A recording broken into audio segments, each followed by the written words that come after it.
कृपाय स्वामिने तापहारिणे. राजमाता जिजाबाई स्वामी विवेकानंद यांच्या पावन स्मृतीस माझं त्रिवार नमन. इथं उपस्थित मुख्याध्यापक सर, उपमुख्याध्यापक, आदरणीय सरपंच मायाताईजी आणि मनीषदादा महाले यांना पण माझा नमस्कार. इथं उपस्थित शिक्षकगण आणि पालक वर्ग यांना पण माझा नमस्कार. वर्ग 1 ते 8 बरोबर, 1 ते 8च्या सर्व विद्यार्थ्यांना सुद्धा माझा नमस्कार. वर्ग 1 ची मुलं हात वर करा. कोण कोण आहे? वर्ग 1 पहिली मधले विद्यार्थी हात वर करा. ठीक आहे, हात खाली. दुसरी वाले लक्ष द्यायचं. ठीक आहे. चौथी वाले बरोबर. तिसरी वाले, 8वी वाले तयार राहायचं सर्वांना. ठीक आहे. 7वी सर्व मागं बसले. बर. 6वीचे जास्त आहेत बरोबर. 5वी ठीक आहे. तुमच्यासारखा मी पण एकेकाळी या शाळेमध्ये विद्यार्थी होऊन गेलो.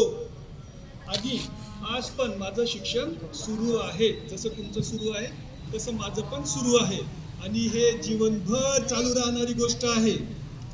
सहमत आहात? बर. ठीक आहे.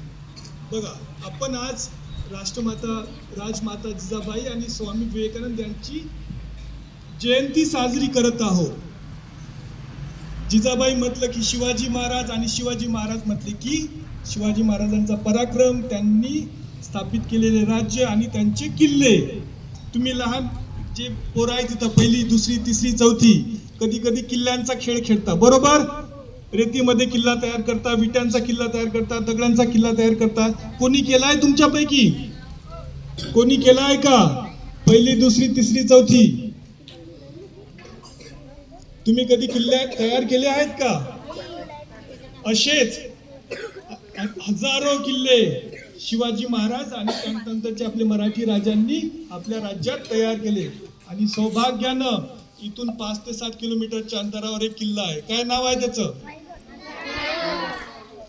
कोणी नरनाळा किल्ला पाहिला आहे? 1 तुम्हाला 2 3 4 तुम्ही बहुतेक जवळून तिथं जाऊन पाहिला बरोबर. आता तुम्ही सर्व आजच इथून हा किल्ला पाहू शकता, दुरून पाहू शकता. तुम्ही म्हणणार कसं? तर थोडं शाळेच्या बाहेर तुमच्या घराजवळ माडीवर किंवा मोकळ्या जागेमध्ये जावे आणि आपल्या गावाच्या उत्तरेला जे सर्वात उंचावर एक असं सरळ काहीतरी दिसते आणि एक बुरुज पण दिसते. सर्वात उंचावरच एक सरळ रेष आणि जे बुरुज दिसणार ते म्हणजे आपला कोणता किल्ला? नरनाळा. तर आजच आपण सर्वांनी जाऊन याची खात्री करावी की आपण खरंच किल्ल्याच्या जवळ आहोत का, दिसते का, कुठून चांगला दिसते. आणि येणाऱ्या काळात संधी भेटली तर तुम्ही नक्कीच त्याला भेट देऊ शकता. मागच्या काळामध्ये इथं शिवाजी महाराज आणि त्यांचे नंतरचे राजे त्यांनी या किल्ल्यावर इथं राज्य केलं. तुम्हाला माहित आहे? त्या किल्ल्यावर जाताना या भागातूनच ते सर्व लोक जायचे. म्हणजे एकेकाळी आपल्या गावाला, या भागाला भरपूर राजांचे, शूर मराठी सैनिकांचे चरण स्पर्श झालेले आहे. म्हणून तुम्ही सौभाग्यशाली आहात की तुम्हाला चांगल्या गोष्टी शिकण्याचा आणि पुढे जाण्याचा संधी मिळत आहे. बघा, जिजामाता आजपासून किती वर्ष आधी झाल्या असतील? अंदाज कोणी सांगू शकते? अंदाज सांगा. प्रयत्न करा. कोण करणार सांगा? किती वर्ष आधी झाले असतील जिजामाता?